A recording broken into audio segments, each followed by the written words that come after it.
Now we've got Robin Wright in an interview with the Rockefeller Foundation talking about the price of motherhood. There's a spoiler alert for House of Cards Season 4, so if you haven't watched it, go ahead and turn this off now. Hi everyone, April here. I've got another gem for you. Enjoy. It's no secret when we think about and look at the data that women continue to face so many economic barriers. Can you talk about some of the barriers that you faced in your career? Natural barriers is what she's going to talk about, as opposed to unnatural barriers. Why do I think this is going to turn into her own oppression in some way, shape, or order within that patriarchal industry that's misogynistic as well? I feel that the barriers, the natural barriers, would be predominantly with mothers in the workplace. With mothers. Okay, so you mean the barriers are affecting women who, how can I put it, choose to be a mom, as opposed to having an abortion or doing what's necessary to not get pregnant. And I experienced that personally. I was thankfully in a 2-income family. And I had the blessing of not having to work financially. Oh, I couldn't help but notice that you said you had the blessing and not the privilege, let alone white privilege, to not have to work because you chose to be a mom. Interesting. I know you've been oppressed as an actress who makes lots of money for each movie that she does. Because you chose to be a mom. It's not fair. But I realized, looking back in my career of, now 30 years plus. Okay, you're a little bit older than me. You're around 50 years old, who, as an actress, has had a 30-year plus career.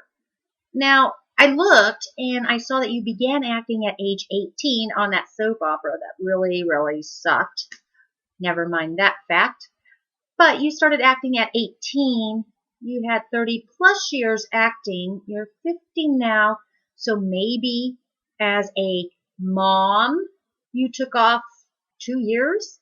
That's not much of deciding to raise your own kids, honey. I know. I was a stay-at-home mom for over 15 years. And as I was doing some research on your film career, which I do include your soap opera career because that's all acting.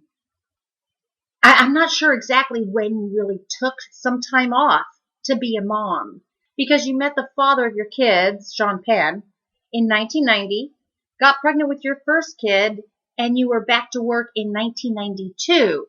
Then you had to drop out of another film, The Firm with Tom Cruise, because you got pregnant again, and that was in 1993. You really didn't take off any time to be a mom, did you?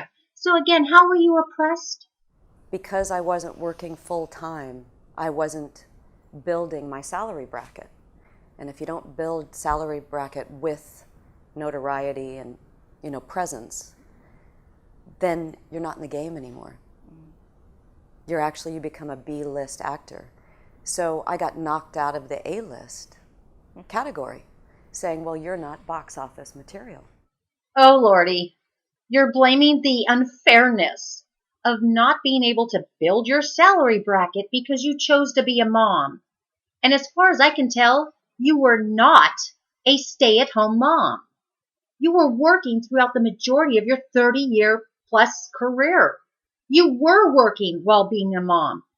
So while you had the blessing and not privilege to not have to work for financial reasons, you worked anyway. So how are you not building your salary bracket? I'm guessing it's because your acting skills weren't up to par. But oh no, we can't say that. You were oppressed. You don't hold the value that you would have held if you had done 4 movies a year, like Nicole Kidman and Cate Blanchett did during the time I was raising my kids.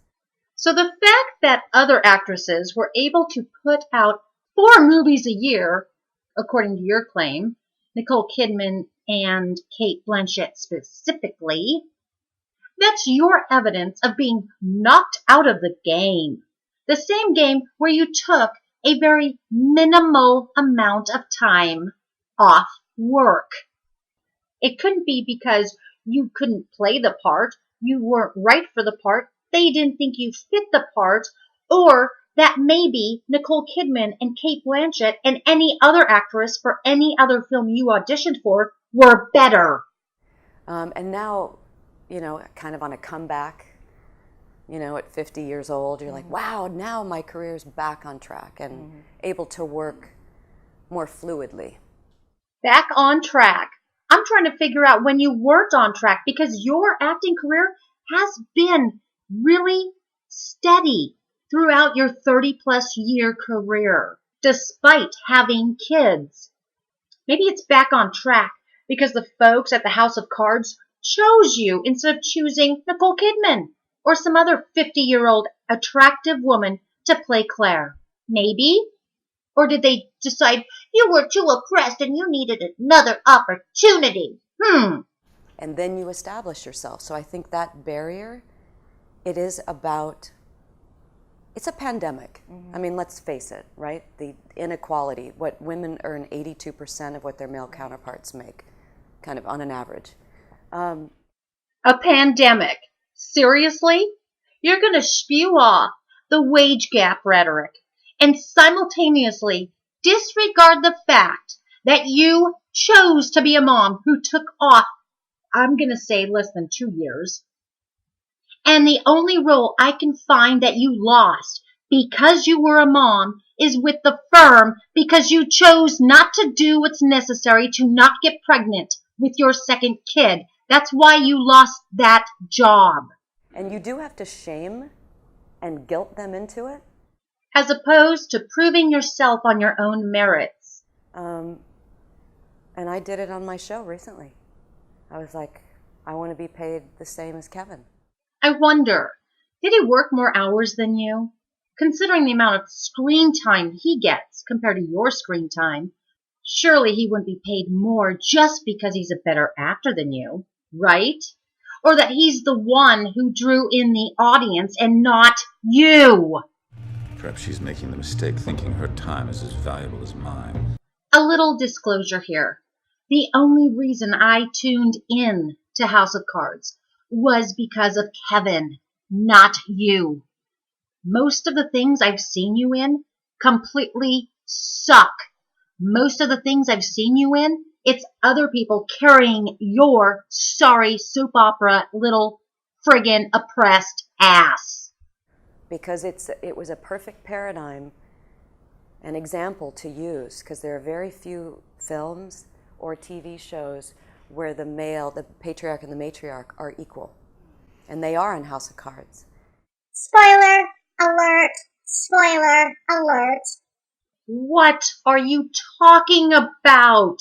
The two characters in House of Cards being equal. They were not equal.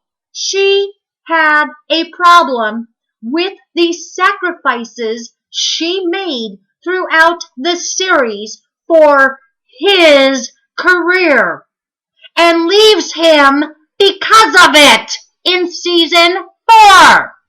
Are we even watching the same show? And I was looking at statistics, and Claire Underwood's character was more popular than his for a period of time in a season, so I capitalized on that moment.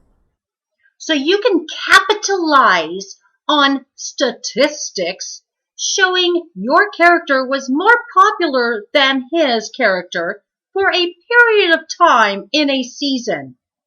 You capitalized on the writer's abilities to create such a great character for you to play and to put that character into scenarios where people actually liked her more than Kevin's character for a period of time.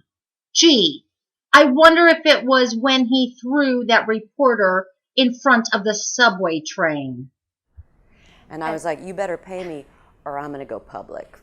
Proximity to power deludes some into believing they wield it. Oh, I so wish you had gone public with your oppression. Maybe the writers could have killed your character off instead. This past season, is really beginning to make more sense as to why it, for the most part, had an odor of professional victimhood and third wave feminism to it. Did you smell that? The smugness, the false deference. She thinks I can be bought with a pair of tickets. What am I, a whore in post-war Berlin, salivating over free stockings and chocolate? What she's asking will cost far more than that. And they did. Robin, I've got a question for you. If it proves at any time via any statistic that your character is less liked than Kevin's at any point in any season, are you going to shame those same people into giving you a reduction of pay? Because that's how you got it, right? Based off of statistics as opposed to merits and who brings in the audience and who is a better actor. It's not about skills anymore, is it? It's all about your vajayjay getting paid because you chose to throw a couple babies out and not really be a stay-at-home mom. I don't even know how to relate to you. You don't deserve it. You have no idea what it means to have nothing.